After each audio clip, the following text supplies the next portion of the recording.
Good morning my dear students.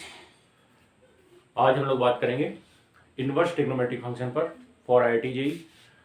और इससे पहले मैं आपको फंक्शंस के बारे में आइडिया दे चुका हूँ। फंक्शन, रिलेशन एंड एवरीथिंग, इस टाइप की जो भी चीज़ें हैं वो मैं आपको बता चुका हूँ। ठीक है, फंक्शन क्या है और फंक्शन किसी रिलेशन को कब कहा जाएगा, ये सारी चीज़ें हम लोग बात कर चुके हैं। तो मैं थोड़ा सा आपको एक ब्रीफ इंट्रोडक्शन दे देता हूँ इसमें, ताकि आपको थोड़ा सा कनेक्ट करने में आसानी हो।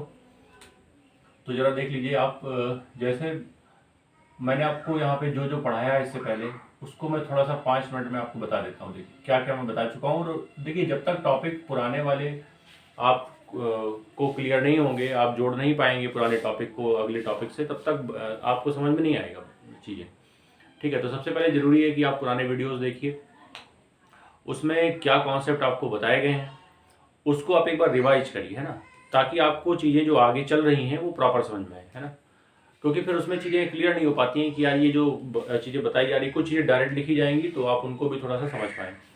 तो यहाँ पे मैंने आपको जो पढ़ाया अभी तक, रिलेशन एंड फंक्शन, यही टॉपिक कई दिनों से यहाँ पे चल रहा है ना। तो रिलेशन फंक्शन में मैंने सबसे पहले आपको ये बताया कि दोनों के बीच का डिफरेंस क्या होता है। ठीक है, दोनों के बीच का डिफरेंस क्या होता है ये मैं आपको बता चुका हूँ। रिलेशन और फंक्शन के बीच का डिफरेंस क्या होता है। तो फाइनली मैं अब इस पर नहीं आ रहा हूँ बार बार, मैं डायरेक्ट आ रहा हूँ फंक्शन पे। फंक्शन, ठीक। तो फंक्शन में अगर कॉन्सेप्ट इसका देखा जाए कि कौन सा फंक्शन हमारे काम का है, या कौन सा रिलेशन ऐसा है जो फंक्शन में कन्वर्ट होगा। और आपको अगर याद हो तो मैंने आपको बताया था कि हमेशा सेट, दो सेट लेते हैं, ए और बी दो सेट लेते हैं। और अगर मान लीजिए मैं यहाँ पे ले लेता हूँ f x equal to x plus two, अगर मैं लेता हूँ f x equal to x plus two, तो यहाँ पे आप देखिए एफ एक्स का मतलब क्या हुआ, यहाँ पे हम एक्स की वैल्यू डालेंगे और वाई की वैल्यू आपको यहाँ मिलेगी। ये मतलब एक तरह से वाई की तरह काम कर रहा है ना, ये क्या है, जस्ट लाइक अ वाई।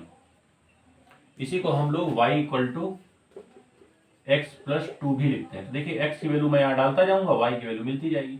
अगर एक्स की वैल्यू मैं 1 डालूंगा, तो देखिए एक्स की वैल्यू में अगर 1 डालूंगा तो ये कितना मिलेगा, 3 मिलेगा, है ना। अगर मैं 2 डालूंगा तो कितना मिलेगा, 4 मिलेगा। अगर मैं 0 डालूंगा तो कितना मिलेगा, 2 मिलेगा। अब आप ये देख रहे होंगे यहाँ पे कि जब मैं वैल्यू 1 डाल रहा हूँ तो आपको 3 मिल रहा है। तो 1 की मैपिंग किससे है, तो इसको बोला जाता है मैपिंग। क्या बोलते हैं इसको, मैपिंग। तो 1 की मैपिंग किससे, 3 से। 2 की मैपिंग किससे, 4 से। 0 की मैपिंग किससे, 2 से। इस टाइप से मैपिंग चल रही है। ठीक है, बात समझ में आ रही है।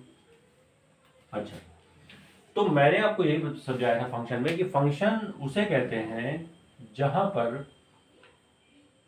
इधर जो x की वैल्यूज आप डाल रहे हैं, मतलब जो इनपुट्स हैं, जो आपके इनपुट्स हैं, क्या है, इनपुट्स हैं, या कह सकते हैं डोमेन है।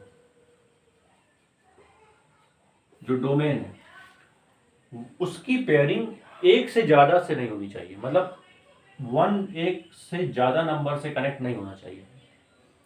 आई think you understand what I am trying to say. आप समझ रहे होंगे ये बात कि एक की पेयरिंग एक से ज्यादा से नहीं होनी चाहिए। अगर ऐसा है तो ये फंक्शन होगा। अच्छा, ऐसा हो सकता है, देखिए यहां पे मान लीजिए एक नंबर मैं ऐसे रख दूं 5।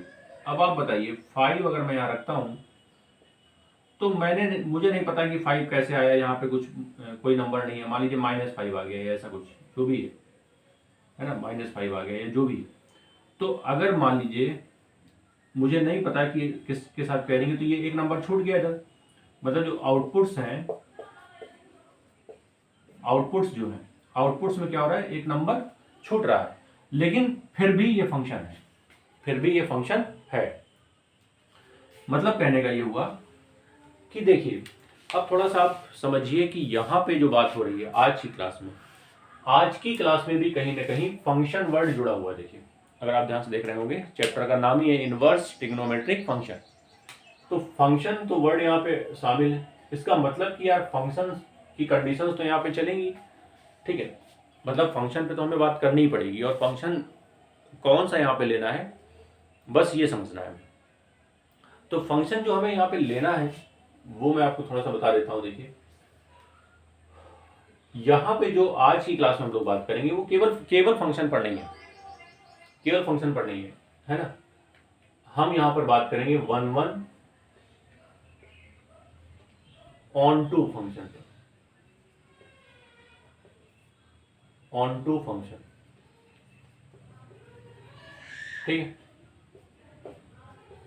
आज की क्लास में हम लोग बात करेंगे one one onto function. अब बात ये समझ में नहीं आ रही कि यार ये वन वन ऑन टू क्या होता है ना। फंक्शन तो चलिए समझ गए हम कि एक नंबर जो भी इनपुट्स हैं या डोमेन है उसकी पेयरिंग एक से होनी चाहिए, एक की पेयरिंग दो से नहीं हो सकती, लेकिन रेंज की पेयरिंग एक से ज़्यादा से हो सकती है। मतलब ये हुआ ऐसा हो सकता है, देखिए फंक्शन में ये दो सेट मैंने लिए, ऐसा हो सकता है कि टू की पेयरिंग एक से ज़्यादा नंबर के साथ, तो मान लीजिए 4 के साथ भी है और टू की पेयरिंग यहाँ पे 8 के साथ भी है, ऐसा हो सकता है। 7 की पेयरिंग यहाँ 3 के साथ है, ऐसा कुछ हो सकता है। अब आप ये देखिए इसकी पेयरिंग, इन दोनों की पेयरिंग, ये वाला नंबर है, इसकी पेयरिंग इधर हो रही है, लेकिन इधर कोई ऐसा नंबर नहीं है, मतलब डोमेन में कोई ऐसा नंबर नहीं है जिसकी पेयरिंग एक से ज़्यादा से हो। मतलब अगर इसी को ऐसे बना दिया जाए, अगर मैं ऐसे लिख दूँ 2 5 6, अब ये 4 से भी कनेक्ट है और इसी में एक नंबर और मैं ले लूँ कि ये 6 से भी कनेक्ट है, तो ऐसा नहीं हो सकता। देखिए ऐसा नहीं हो सकता, ठीक है, समझ पा रहे हैं। मतलब ये वाला स्टेप यहाँ पे काम नहीं करेगा। मतलब ये अगर ऐसा होता है तो ये फंक्शन नहीं है, फिर this is not a function. ये क्या है? Not a function. ये फंक्शन है, क्यों? क्योंकि इसमें ये चीजें देखिए हो रही हैं कि इधर की पेयरिंग इधर एक से ही हो रही है, लेकिन इधर की पेयरिंग इधर दो से हो रही है। तो इधर तो चलेगा, इधर से इधर दो चलेगा, इधर से इधर दो नहीं चलेगा। तो सभी जितनी भी लैंग्वेजेस हो सकती हैं इसको समझाने की वो मैंने आपको बता दी, बहुत आसानी से इस चीज को आप समझ गए होंगे। लेकिन आज की क्लास में हमें देखिए क्या पढ़ना है, one one onto function. One one onto का मतलब क्या होता है? वन वन ऑन टू का मतलब ये होता है कि देखिए अगर कभी भी फंक्शन आता है इस तरह से, तो जैसे मान लीजिए यहाँ लिखा है 2 3 4 5, यहाँ लिखा एक्स वाई जेड वी डब्ल्यू, जो भी है, ठीक है, कुछ भी लिख सकते हैं। अब आप बताइए, इसकी पेयरिंग मान लीजिए इसके साथ है, इसकी पेयरिंग इसके साथ है, इसकी पेयरिंग इसके साथ है, इसकी पेयरिंग इसके साथ है। अब आप ये बताइए, यहां पे ना तो इधर कुछ बच रहा है, कोई ऐसा नंबर बच रहा है जिसकी पेयरिंग ना हुई हो, और ना ही इधर कुछ बच रहा है जिसकी पेयरिंग ना हुई हो। उसके बाद ऐसा कोई नंबर नहीं है जिसकी पेयरिंग एक से ज्यादा नंबर के साथ है, ठीक है। एक बात और ध्यान दे सकते हैं आप कि यहाँ पे कोई ऐसा नंबर नहीं है कि जहां पे एक से ज्यादा नंबर के साथ पेयरिंग की जा रही हो। मतलब वन वन होना चाहिए। वन वन का मतलब है एक की पेयरिंग एक से ही होनी चाहिए। ऑन टू का मतलब क्या है? ऑन टू का मतलब ये है कि इधर कुछ भी छूटना नहीं चाहिए, इसीलिए हम इसको लिखते हैं one one onto function. तो यहाँ पे आज की क्लास में जो हम बात करेंगे वो one one onto function पर करेंगे, ठीक है। चलिए आप इसको नोट करिए, देखिए, समझिए और फिर आगे बात करते हैं।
तो आई थिंक ये आपको दो चीज़ें यहाँ पे समझ में आ गई होंगी कि पहली चीज़ तो फंक्शन किसे कहते हैं, और दूसरी बात कि 1 1 on 2 फंक्शन किसे कहते हैं। 1 1 on 2 फंक्शन किसे कहते हैं, ये दो चीज़ें यहाँ पे क्लियर होनी चाहिए सबसे पहली बात, ठीक है ना। तो चलिए अब मैं थोड़ा सा और बात कर लेता हूँ इसमें। अब यहाँ पे वर्ड अगर आप देख रहे होंगे, यहाँ पे साफ लिखा हुआ है इनवर्स ट्रिग्नोमेट्रिक फंक्शन। मतलब कि जैसे मैंने आपको समझाया कि यहाँ पे वर्ड फंक्शन का यूज किया गया है, तो फंक्शन के बारे में हमने देख लिया कि पहले तो ये पता हो कि फंक्शन क्या होते हैं। वैसे ही इनवर्स लिखा हुआ है, तो पहले हम इनवर्स को समझ लें कि इनवर्स क्या होता है, फिर आगे बात करते हैं इनवर्स किसे कहते हैं।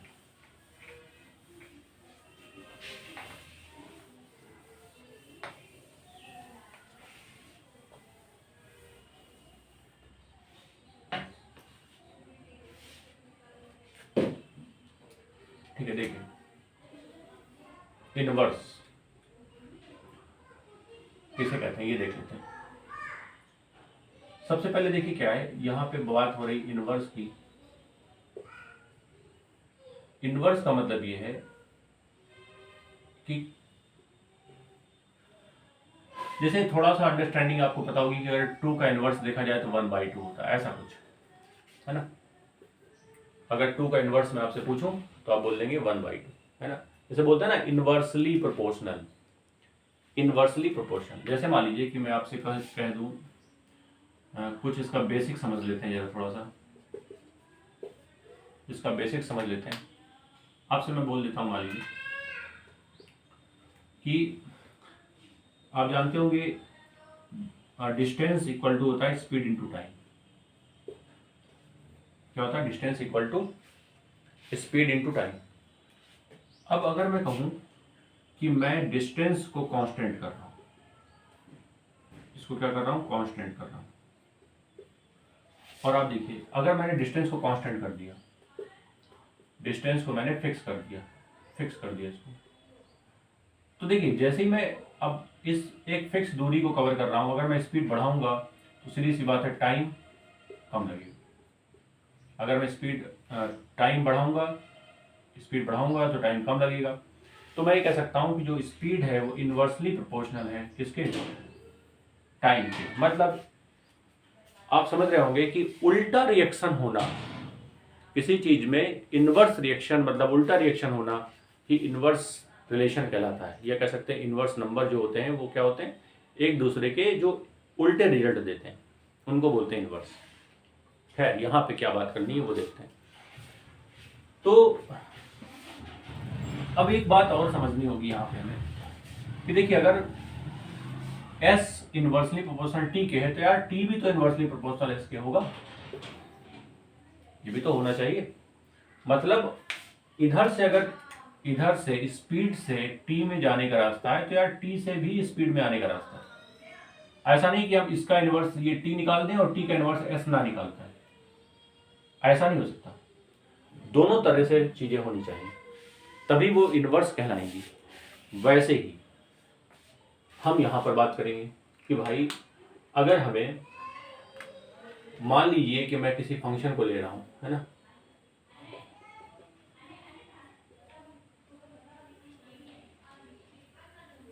जैसे मान लीजिए मैं किसी फंक्शन को ले, जैसे मान लीजिए यहां पे लिखा है 2 3 5, यहां लिखा है 1, मान लीजिए कि लिखा हुआ 4 लिखा, मान लीजिए 4 5 है ना, 7 8 ऐसा कुछ लिखा हो, ठीक है। 4 नंबर इधर है, 4 नंबर उधर है, 4 4 हमने ले लिए। अब जैसे मान लीजिए कि यहाँ पे इसका रिलेशन इससे है, इसका रिलेशन इससे, ठीक है, इसका इससे, ठीक है, इसका इससे, ऐसा कुछ चल रहा है। अब आप ये बताइए मुझे, अगर मैं आपसे कहूं कि क्या ये एक फंक्शन है,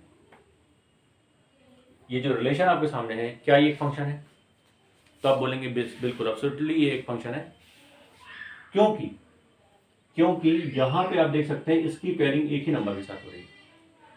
ऑब्वियसली आप कह सकते हैं कि फंक्शन में पेयरिंग एक से ज़्यादा नहीं होनी चाहिए। मतलब इधर से अगर इधर की तरफ आप देख रहे हैं तो एक से ज़्यादा नंबर से ये इधर वाला नंबर नहीं जुड़ा होना चाहिए, उधर से हो सकता है। मतलब दिस इज द फंक्शन,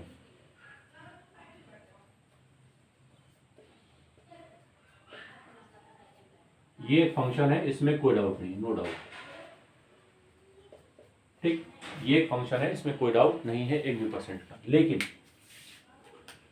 अगर मैं इसी में कह दूं कि यार 3 तो इससे जुड़ा हुआ है 4 से, और 3 8 से भी जुड़ा हुआ है, अब आप कहेंगे नहीं, अब यार ये फंक्शन नहीं है। ठीक, अगर ऐसा हो गया तो this is not a function, this is not a function, this is not a function. Clear? तो इस तरीके से अगर ये देखा जाए तो यार देखिए अब ये फंक्शन नहीं है। लेकिन अगर मैं कहूं कि चलिए ठीक है, मैं इसको हटा देता हूं थोड़ी देर के लिए, इसको मैं हटा देता हूं, कोई दिक्कत वाली बात नहीं, अब तो ये फंक्शन है ना, अब ये फंक्शन है, अब कोई दिक्कत नहीं। अच्छा, अब जैसे कि मैंने आपको यहां समझाया कि अगर इधर से इधर जाएंगे हम तो ये डोमेन है और ये रेंज है। अब इनवर्स अगर निकालना है तो इनवर्स में क्या होता है, इधर से इधर आते हैं भाई, इधर से इधर आएंगे हम, है ना, इधर से इधर आएंगे। तो जब इधर से इधर आएंगे तो जो रेंज है वो डोमेन में कन्वर्ट हो जाएगी, और जो डोमेन है वो रेंज में कन्वर्ट हो जाएगी। जो रेंज है वो डोमेन में कन्वर्ट हो जाएगी, और जो डोमेन है वो रेंज में कन्वर्ट हो जाएगी। तो अगर डोमेन रेंज में और रेंज डोमेन में कन्वर्ट हो गई तो आप खुद सोच के देखिए कि अगर ये डोमेन है तो डोमेन में देखिए जो वैल्यू आप डाला, जैसे आपने 4 डाला तो देखिए 4 2 से कनेक्ट है, और यहां पे देखिए मैंने जब 2 को यहां पे 3 को डाला था तो 3 2 से कनेक्ट हुआ था, 8 से और 5 से। तो ये आंसर एक तरह से नहीं आ पा रहा था, मतलब ये इनवर्स ये फंक्शन को शो नहीं कर रहा था। अगर 3 2 से कनेक्ट हो गया, मतलब जो डोमेन डाला जा रहा है नंबर, अगर वो 1 से ज्यादा से कनेक्ट है तो वो फंक्शन नहीं होगा। तो वैसे ही तो यहाँ हो रहा है, अगर आप इधर ये वाली वैल्यूज डालेंगे तो इसकी जो मिरर इमेज है वो इधर बनेगी, मतलब एक तरह से इमेज इधर बनेगी। तो आप देखिए 4 जो है वो 2 नंबरों से कनेक्ट है, दैट्स वाई हम कह सकते हैं कि ये फंक्शन नहीं है। तो भाई इसमें यही देखना है हमें कि अगर हम डोमेन इधर डालते हैं तो इधर रेंज आनी चाहिए, और वो सिस्टमैटिक जो मैंने बताया उसके हिसाब से आनी चाहिए। और अगर उसका इन्वर्स निकालना है तो फिर इधर वाले अगर डोमेन को रेंज बना लिया जाए तो भी ये चीज़ सेटिस्फाई होनी चाहिए, बट यहाँ पे नहीं हो रही है। दैट्स वाई हम कह सकते हैं ये हमारा क्या है, ये इनवर्स इसका नहीं निकल पाएगा। We can not find the inverse of this function, इस फंक्शन का इनवर्स फाइंड नहीं किया जा सकता। तो फिर इसके लिए एक कंस्ट्रेंट लगाया गया, इन्हीं सब चीज़ों को सॉर्ट आउट करने के लिए कंस्ट्रेंट लगाया गया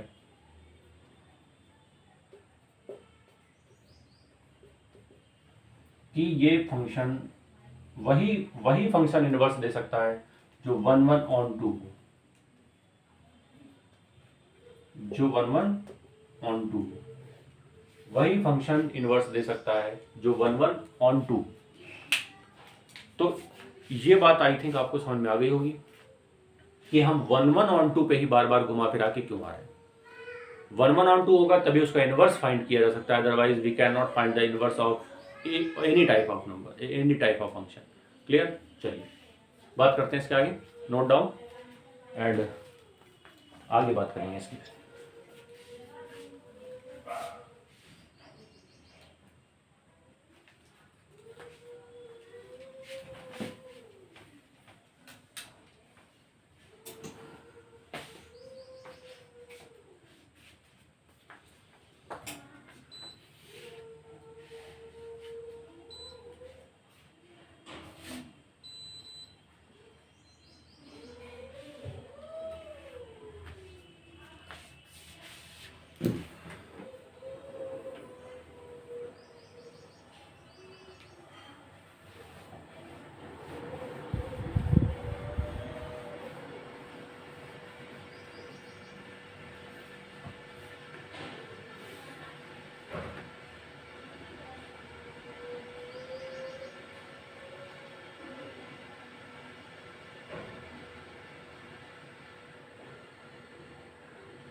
तो I think it will be clear to all of you.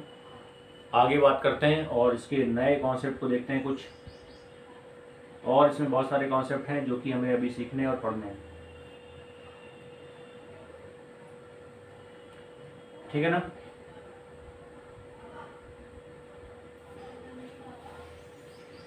तो सबसे पहले अब मैं आपको ये समझा देता हूँ कि देखिए इनवर्स अब देखिए हमने ये भी पढ़ लिया फंक्शन क्या है, इनवर्स क्या है। अब बात करते हैं पूरे जो स्टेटमेंट पर जो लिखा हुआ है यहाँ पे, inverse trigonometric function, inverse trigonometric function. Clear है ना सभी को।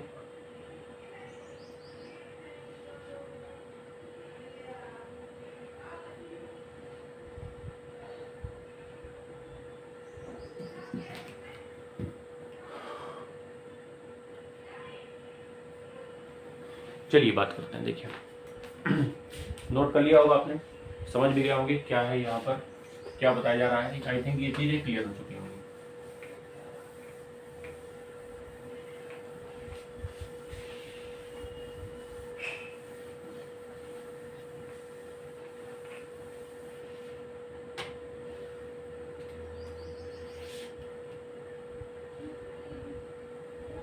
चलिए देखते हैं। तो मैंने आपको ये समझाया है यहाँ पर कि सबसे पहले तो देखिए इनवर्स फंक्शन का मतलब ये हुआ कि इस तरह से आपके सामने आएगा, है ना, -1 ऊपर पावर में लगा होगा, इसी को बोलते हैं इनवर्स। अच्छा, जैसे मान लीजिए कहीं पे लिखा साइन इनवर्स एक्स, तो इसको लोग लिख देते हैं 1 साइन एक्स। क्या ऐसा हो सकता है? साइन इनवर्स एक्स क्या 1 साइन एक्स होता है? बोलिए, नहीं हो सकता ना, इम्पॉसिबल है। ये जो इनवर्स है इस तरीके से नहीं होगा, ऐसा नहीं है, इसका ये मीनिंग बिल्कुल नहीं है। अगर कभी ऐसा लिखा होगा, देखिए ये नॉट इक्वल टू होगा, इसको क्या लिखेंगे, नॉट इक्वल टू। अगर ऐसा होगा देखिए साइन एक्स ऐसे, तो ये लिखा जा सकता है 1 साइन एक्स, ये लिखा जा सकता है 1 साइन एक्स। ठीक है, तरीका है इसको लिखने का, ऐसा नहीं है कि आप जल्दबाजी में इसको ऐसे लिख दें, ऐसा पॉसिबल नहीं है, पहली चीज। दूसरी बात ये है कि अगर मैं जनरली बात करूं ट्रिग्नोमेट्रिक फंक्शन पर, तो देखिए ट्रिग्नोमेट्रिक फंक्शन क्या क्या है। जैसे ट्रिग्नोमेट्री में क्या क्या है भाई, ट्रिग्नोमेट्रिक रेशियोज क्या क्या है, वही फंक्शन है। तो अगर मैं बात करूं sine cos tan cos x sec और कॉट, इन 6 ट्रिग्नोमेट्रिक रेशियोज पे हमें बात करनी है, और इन्हीं से हमें फंक्शन के कॉन्सेप्ट्स को क्लियर करने में हेल्प मिलेगी। तो सबसे पहले अगर मैं बात करूं इन जनरल, अगर मैं बात करता हूं इन जनरल, अगर मैं बात करता हूं, देखिए साइन, अगर मैं साइन की बात करता हूं, साइन की जरा डोमेन रेंज पर जरा आ जाते हैं, तो देखिए यहाँ पे डोमेन रखा जाएगा, यहाँ रेंज आएगी, यहाँ पे क्या आएगी, रेंज आएगी। क्लियर। अब जरा देखिए, सोचिए जरा, जैसे कहा जाए, अगर मैं कहूँ साइन 0 कितना होता है, ठीक है, तो आप बोलेंगे साइन 0 तो 0 ही होता है। साइन 0 कितना होता है, साइन 0 0 होता है। अगर मैं कहूँ साइन पाई की वैल्यू क्या होती है, मतलब 180 की, तो आप बोलेंगे ये भी क्या होगा, 0 होगा। 2 पाई अगर मैं कह दूँ तो ये भी क्या होगा, 0 होगा, है ना। मतलब कि 3 बार लिखने से अच्छा है कि आप ऐसे लिख लीजिए, इसको इससे, इसको इससे, इसको इससे, इस तरीके से आप लिख सकते हैं। तो यहाँ पे देखने वाली बात ये है यार कि डोमेन और रेंज की अगर हम बात करें, तो देखिए डोमेन में चेंज कर रहा हूँ, रेंज चेंज नहीं हो रही है, रेंज चेंज नहीं हो रही है। इसका मतलब क्या हुआ, अगर मैं इसका इमेज निकालूंगा, मतलब इनवर्स निकालूंगा, तो देखिए इनवर्स में ये डोमेन बनेगी, ये रेंज बनेगी, और अगर ये डोमेन बनेगी तो देखिए एक नंबर एक से ज़्यादा नंबर पे कनेक्ट हो रहा है। इसका मतलब ये इनवर्स इसका फाइंड नहीं किया जा सकता। इन जनरल नो इनवर्स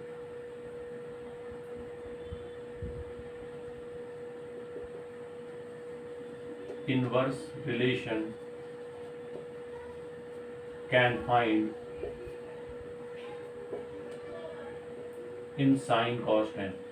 ठीक, तो आप ये देखिए, अगर इन जनरल देखा जाए तो यहाँ पे कोई इनवर्स रिलेशन फाइंड नहीं हो पा रहा है, तो फिर इस तरह तो फिर अगर देखा जाए तो जितने भी ये साइन कॉस टेन है तो इनका इनवर्स निकलेगा ही नहीं।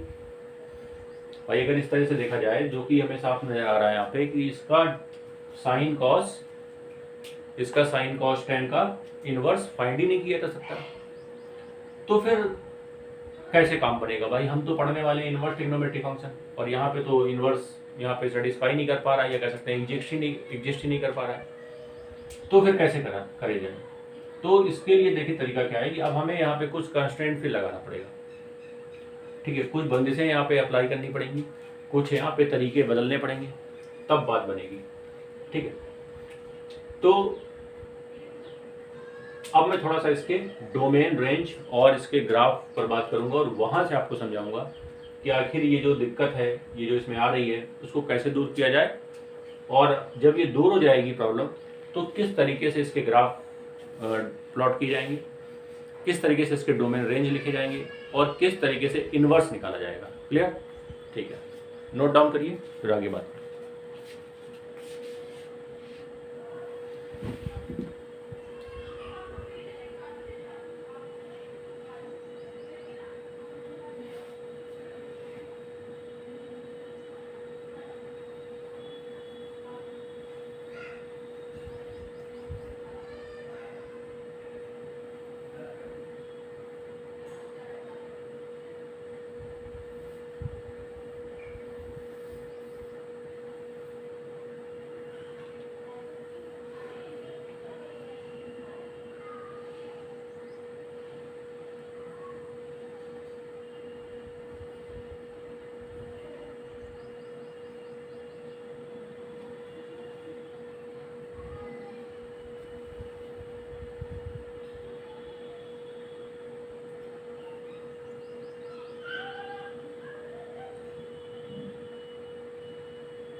चलिए देखते हैं साइन कॉस टेन।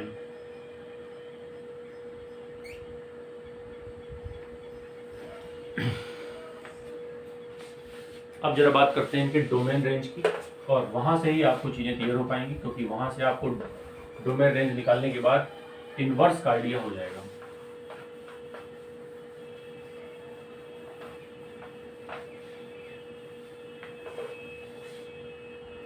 तो देखिए, सबसे पहले मैं सबकी डोमेन और रेंज को लिख देता हूँ यहाँ पे। जैसे मान लीजिए कि मैं साइन की बात करता हूँ, जैसे मान लीजिए कि fx equal to sine x, ये एक फंक्शन है, या कह सकते हैं y equal to sine x.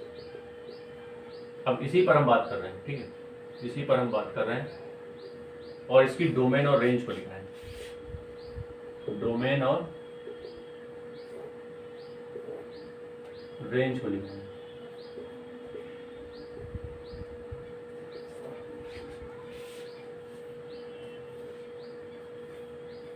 तो सबसे पहले बात करते हैं डोमेन रेंज में साइन की। तो साइन की देखिए, डोमेन की अगर हम बात करें तो डोमेन इसकी कोई भी रियल नंबर हो सकती है, और रेंज होती है इसकी -1 से +1। ये सबको पता होगा। कॉस के साथ भी ऐसा ही होता है, इसका भी डोमेन कोई भी रियल नंबर हो सकती है और इसकी जो रेंज होती है वो -1 से +1। क्लियर। अगर मैं tan की बात करता हूँ तो देखिए tan की जो रेंज होती है, डोमेन होता है, वो क्या होता है, कोई भी रियल नंबर लेकिन उसमें से कुछ माइनस होता है, उसमें से कुछ x माइनस होता है। और x क्या है, x यहाँ पर अगर देखा जाए तो x है हमारा यहाँ पे। देखिए यहाँ पे थोड़ा सा ध्यान देना है कि कुछ चीज़ें यहाँ पे माइनस करनी पड़ेंगी आपको, है ना। तो वो देख लीजिए क्या है, 2n + 1 × π/2। ये आपको x की वैल्यू है जो कि इससे हटानी पड़ेगी, ठीक है। और जो यहाँ पे n है वो बिलोंग टू z मतलब इंटीजर होता है। और जो इसकी रेंज है वो r, कोई भी रियल नंबर हो सकती है। वैसे ही कॉट का अगर हम बात करें तो कॉट में भी रियल नंबर में से कुछ माइनस करना पड़ेगा x, और x किसके बराबर होगी, x किसके बराबर होगा, यहाँ पे देखिए n π, है ना। x यहाँ पे बराबर होगा n π के, जहाँ पे n बिलोंग टू z और जो इसकी रेंज होगी वो r, कोई भी रियल नंबर। इस तरीके से हम इसको लिख सकते हैं। तो देखिए ये मैंने इसकी डोमेन रेंज लिखी। अभी जो बचे हुए हैं उनकी भी हम लोग देखेंगे। पहले आप इनको देख लीजिए क्योंकि ये चारों, आप ये जो चार लिखे हुए हैं ये ज़्यादा इंपॉर्टेंट है आपके लिए, है ना। क्योंकि साइन कॉस टेन पे ही सारी चीज़ें होती हैं। देखिए 3 तो उसके रेसिप्रोकल्स होते हैं, तो वो तो अपने आप ही साइन कॉस टेन अगर क्लियर है तो वो अपने आप क्लियर हो जाते हैं। तो जो मेन फंक्शन है वो ये है। तो आप इनकी डोमेन रेंज देख लीजिए एक बार, फिर मैं बात करता हूँ इसके आगे। आपको याद होनी चाहिए मतलब डोमेन रेंज, अब इसमें कोई गुंजाइश नहीं।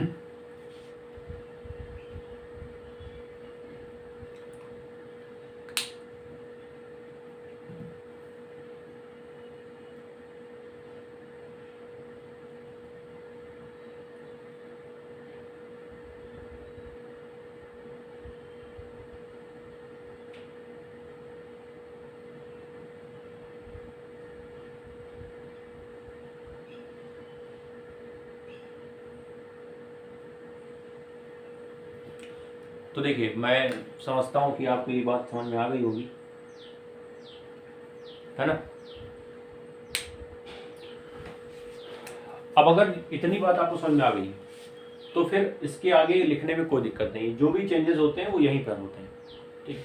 तो इसलिए मैंने आपको पहले कहा कि थोड़ा सा इनको देख लीजिए, इसको देखने के बाद तो फिर ये तुरंत आ जाएगा। तो देखिए अगर मैं tan का कॉट हो गया, सेक का बताइए, कॉस का बताइए, है ना। कॉस का क्या होता है, सेक होता है। और सेक की जो अगर हम डोमेन और रेंज की बात करें तो देखिए जरा ध्यान से,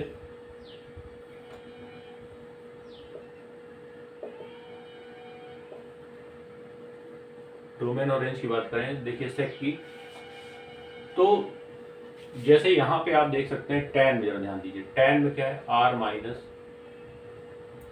x, और x क्या है 2n + 1 π/2, और यहाँ पे जो n है वो बिलोंग टू z है, ठीक है। ये बात ध्यान दीजिए।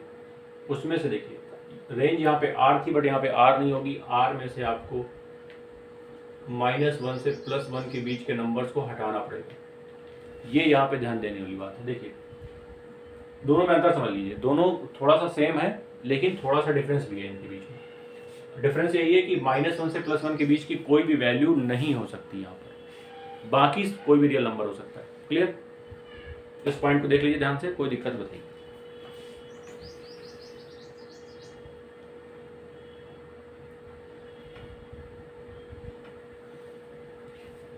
ठीक है। और अगर ये समझ गए हैं तो इसी तरह से कॉसेक का भी हो जाएगा। कॉसेक को आप इससे कनेक्ट करिए, देखिए कॉट से।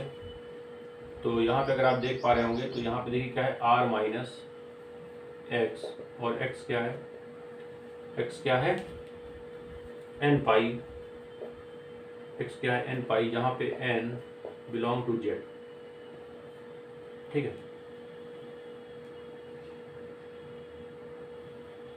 क्लियर।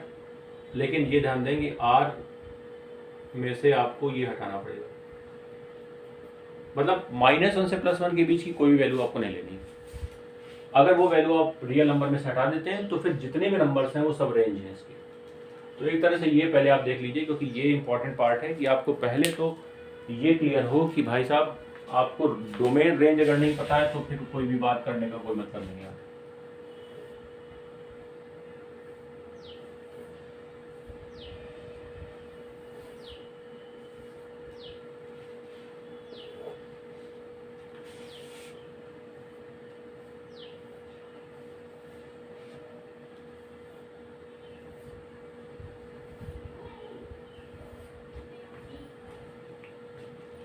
ठीक है, नोट करिए आराम से, और मैं समझता हूँ कि याद करने में बहुत ज़्यादा दिक्कत नहीं होनी चाहिए इसमें, और आपको ये लर्न करना ही पड़ेगा क्योंकि इसके बिना काम नहीं चलेगा। ठीक है, तो थोड़ा सा इसको इस तरह से आप दिमाग में सेट करिए कि ये आपको भूले नहीं। ठीक है, अगर ये याद रहेगा तो चीज़ें करना आसान होगा हमारे लिए। ठीक है,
ठीक है, आई थिंक आपको ये बात समझ में आ रही होगी और ये कॉन्सेप्ट भी क्लियर हो रहा होगा। अब मैं इसकी आगे बात करता हूँ, कुछ चीज़ें आपको और समझाने की कोशिश करता हूँ।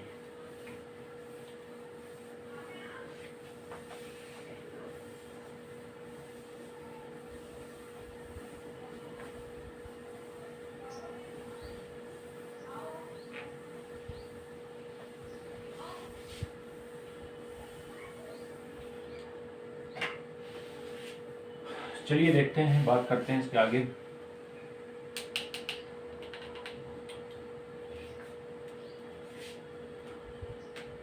तो सबसे पहले मैंने जो आपको समझाया यहाँ पर साइन एक्स का, अगर मैं देखूँ यहाँ पे डोमेन और रेंज की बात करें अगर हम,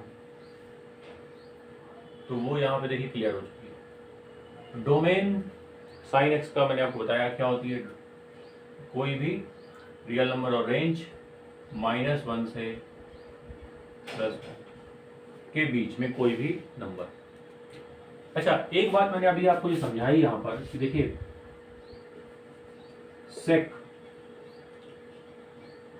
एक्स की अगर मैं डोमेन रेंज की बात करूँ, डोमेन रेंज की बात करूँ तो इस पे थोड़ा सा अभी देखिए क्या है, अभी समझाया गया है आपको कि कैसे लिखा जाएगा। देखिए रेंज पे मैंने अभी आपको यहाँ पे लिख के दिखाया, रेंज पे लिख के दिखाया, क्या लिख के दिखाया कि यहाँ पे r -1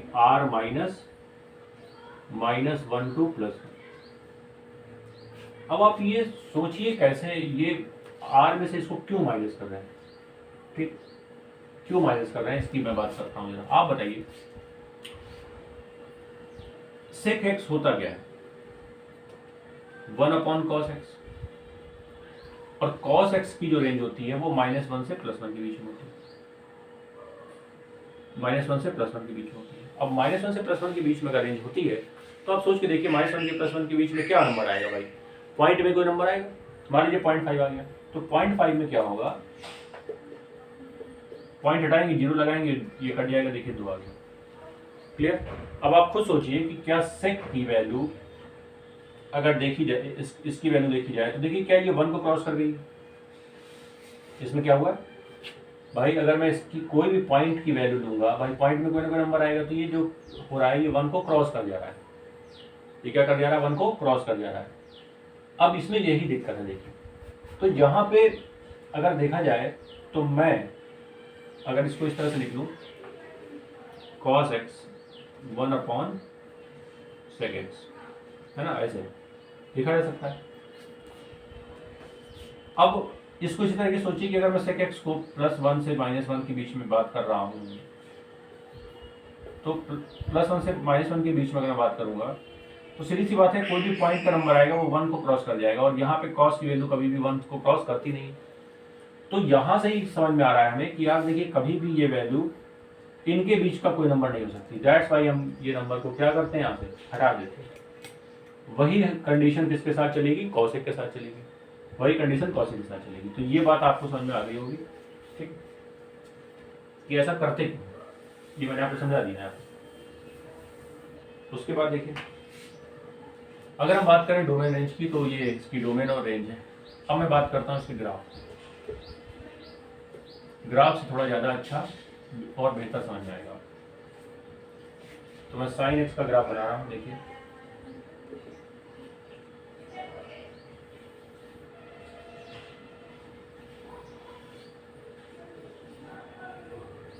अब ये तो 0 है, यहाँ पे ये π/2 होगा,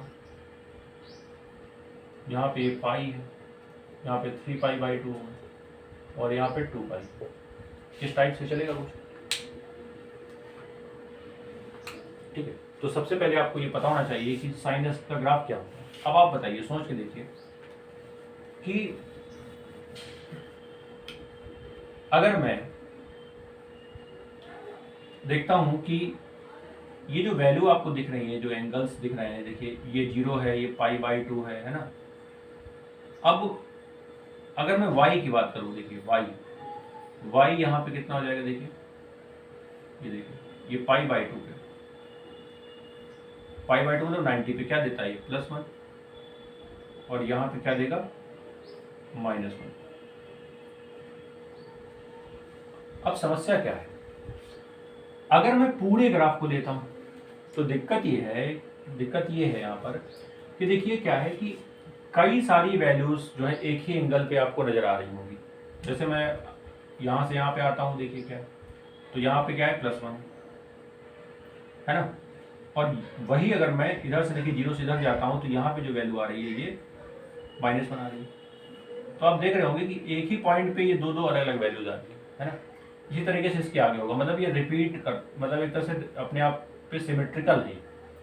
तो जब सिमेट्रिकल है, अगर मैं बात करूं यहाँ पे, देखिए यहाँ पे आ जाऊंगा मैं, तो यहाँ पे देखिए ये एक नया एंगल बन जाएगा, यहाँ पे कोई ना कोई एंगल आएगा, है ना, और इसकी कोई दूसरी वैल्यू देगा, है ना। तो इस तरीके से ये बहुत सारी वैल्यूज यहाँ पे आ सकती है। अब इसमें दिक्कत क्या है, देखिए इस समस्या को सॉल्व करने के लिए ये डिसाइड किया गया कि यहाँ पे आप जो ग्राफ को लेंगे वो केवल इतने ग्राफ को लेंगे, क्योंकि यहाँ पे इनवर्स पॉसिबल है।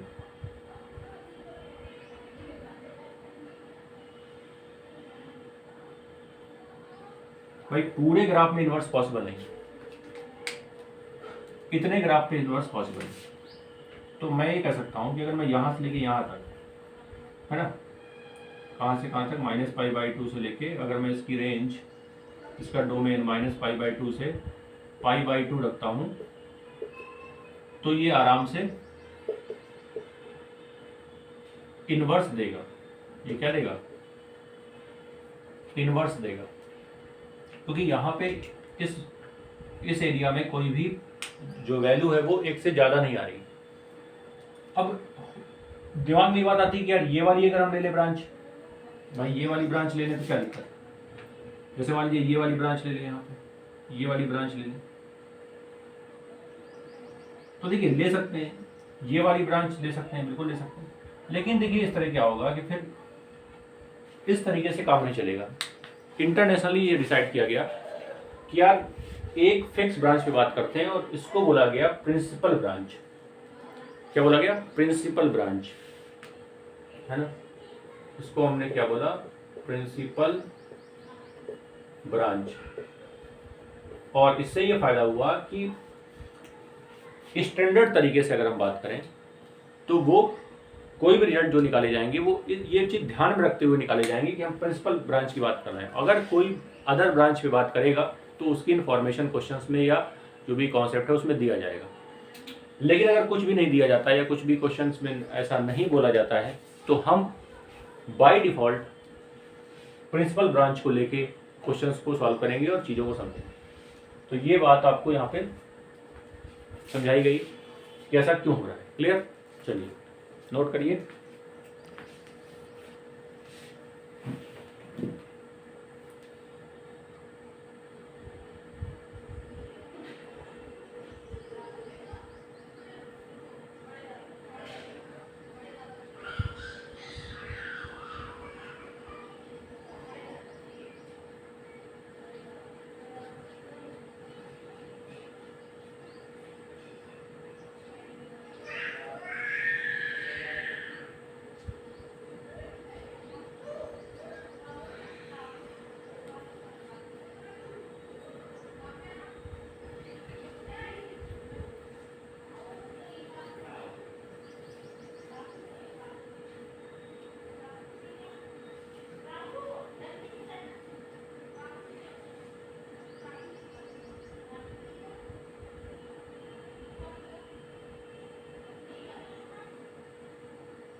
आई थिंक बात समझ में आ गई होगी आपको। तो अगर मैं इसकी बताइए इसकी बात करता हूँ, ये वैल्यू कहाँ से कहाँ तक चल वेरी करेगी, तो देखिए π/2 जो x है वो -π/2 से π/2 के बीच में, या इन दोनों को भी ले सकते हैं उसको। अब अभी मैंने आपको बताया कि जो डोमेन है वो रेंज बन जाएगी, जो रेंज है वो डोमेन बन जाएगी, है ना, ये तो आप समझ ही चुके हैं। तो अगर मैं बात करता हूँ यहीं पे, मान लीजिए कि अगर मैं इनवर्स फंक्शन की बात करता हूँ, साइन इनवर्स x की जो डोमेन और रेंज है, अगर हम इसकी बात करें तो देखिए डोमेन, जो डोमेन है वो रेंज हो जाएगी, जो रेंज है वो डोमेन हो जाएगी। तो देखिए डोमेन क्या थी r, तो रेंज जो है इस बार r हो जाएगी, और जो डोमेन है वो -1 से +1 के बीच में हो जाएगी। ठीक है, ये मैंने आपको समझा दिया कि इसकी डोमेन रेंज कैसे लिखी जाती है। ठीक है ना बेटा? ठीक है, ठीक है। तो यहाँ पे आप डोमेन और रेंज आराम से इसको समझ लीजिए कि किस तरीके से हमें डोमेन और रेंज को लिखना है। अच्छा, यहाँ पे आप चाहें तो अच्छा हाँ, यहाँ पे देखिए r नहीं लिख सकते हैं, क्योंकि r में क्या हो जाएगा कि फिर तो कोई भी वैल्यू आ जाएगी। यहाँ पे जो प्रिंसिपल ब्रांच की हम बात कर रहे हैं वो कहाँ से कहाँ तक है, -π/2 से π/2, है ना। तो ये जो है रेंज हो जाएगी इसकी। क्लियर? चलिए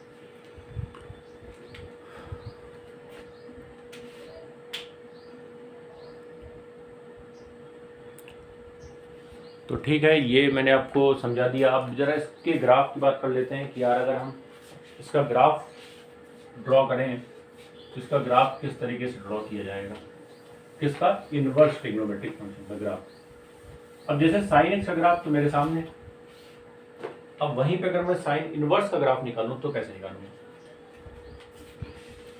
साइन एक्स का ग्राफ तो आपने देख लिया, अब अगर इसी में साइन इनवर्स एक्स का ग्राफ निकाला जाए तो ये कैसे फाइंड किया जाएगा, इसकी बात करते हैं। तो जरा देखिए इसमें करना क्या होता है कि इनवर्स साइन इनवर्स एक्स का मतलब क्या है कि एक तरह से बिल्कुल मिरर इमेज आनी चाहिए, है ना, जो ग्राफ बनना चाहिए। या तो आप ऐसे करिए भाई, या तो आप ऐसे करिए कि जो x है इसको y करिए, इसको x करिए, ये तो ऐसे करिए। या फिर क्या करिए, देखिए y = x की कोई एक लाइन ऐसे स्ट्रेट लाइन ड्रॉ करिए, इस तरीके से ये y इक्वल टू एक्स की एक लाइन हमने ड्रॉ कर दी और इसके बिल्कुल इसका जो इमेज है वो इधर बना दीजिए, है ना। लेकिन आप देखिए ये काफ़ी टफ होता है सोचना। अगर आप इसको इस तरह से सोच रहे हैं y इक्वल टू एक्स, जैसे बहुत सारे लोग इस तरह से करते हैं इसमें, तो मुझे ऐसा लगता है कि अगर आप इसका यूज़ करते हैं y इक्वल टू एक्स का और इसका ग्राफ उधर एक तरह से मिरर इमेज कह सकते हैं बना रहे हैं, क्योंकि भाई यहाँ पे एक तरह से इन्वर्स की हम बात कर रहे हैं, तो सीधी सी बात है कि जो वैल्यू है एक तरह से टू वे इसमें होना चाहिए कि भाई अगर हम x से y जा सकते हैं तो y से भी x आ सकते हैं, इस टाइप का कुछ चाहिए। तो इसका ग्राफ अगर मिरर इमेज इस तरह से बनाई जाए तो देखिए ये दिमाग लगाना काफ़ी टफ होता है, क्योंकि दिमाग में सोचना पड़ता है यार ये जिधर जाएगा तो कैसा बन के आएगा, ये सब चीज़ें दिक्कतें आती हैं। तो इसको आसानी से समझने के लिए देखिए क्या है कि मैं आपको बताता हूँ। आप इसको ऐसे मानिए, सबसे आसान तरीका थोड़ा सा, या ट्रिक कह सकते हैं आप इसको, आप ये कह सकते हैं ये ट्रिक है ना। आप एक्स वाई कोऑर्डिनेट को चेंज कर लीजिए, उसके बाद क्या करिए कि इसको ऐसे फ्लिप करिए, देखिए ये ऐसे घुमा दीजिए, इसको क्या करिए ऐसे घुमा, मान लीजिए कि यहाँ पे एक रोटेट बटन लगी हुई है जो इसको ऐसे मूव कर रही है। तो जब ये ऐसे मूव करेगा तो देखिए ये कैसे बनेगा, ये चीज इधर आएगी, है ना, ऐसे आएगा, ऐसे आएगा, देखिए ये ऐसे आएगा ऐसे, और इधर ऐसे बना होगा ये, क्लियर। वैसे ही जब ये ऐसे घूम गया तो देखिए ये वाला निकला वाला हिस्सा ये इधर रहेगा और ये इधर रहेगा, ऐसा रहेगा। लेकिन देखिए ये ग्राफ नहीं है, ये अभी आंसर नहीं हमारा। रोटेट करने के बाद जो ग्राफ बनेगा उसको उल्टा करना है, मतलब ये जो इधर हिस्सा निकला हुआ है इसको इधर लाना है और जो इधर निकला है इसको इधर लाना है, और वैसे ही क्या करना है, इधर ऐसे करना है। तो आप ये देखिए कि जो ब्लैक वाला है ना, ये जो ब्लैक वाला है ये हमारा ग्राफ है, ये हमारा रियल ग्राफ है, क्लियर।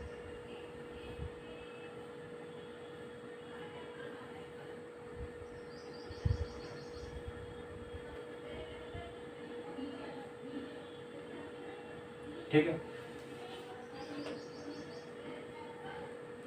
तो ये 0π/2 है ना, इस टाइप से आप लिख लीजिए इसको, ठीक है। बाकी चीज़ें वैसे ही चलती रहेंगी इसमें, क्लियर। तो फाइनली आपने देखा होगा कि इनवर्स ट्रिग्नोमेट्रिक फंक्शन का ग्राफ अगर बनाना है तो उसका जो रूल है, ये कह सकते हैं कि उसकी ट्रिक है वो क्या है।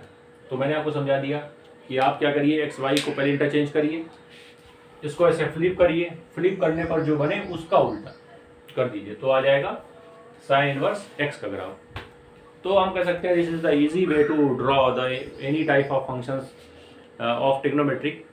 आराम से आप ट्रिग्नोमेट्री के किसी भी टाइप के फंक्शन को आराम से ड्रॉ कर सकते हैं, ठीक है, in the form of inverse के फॉर्म में।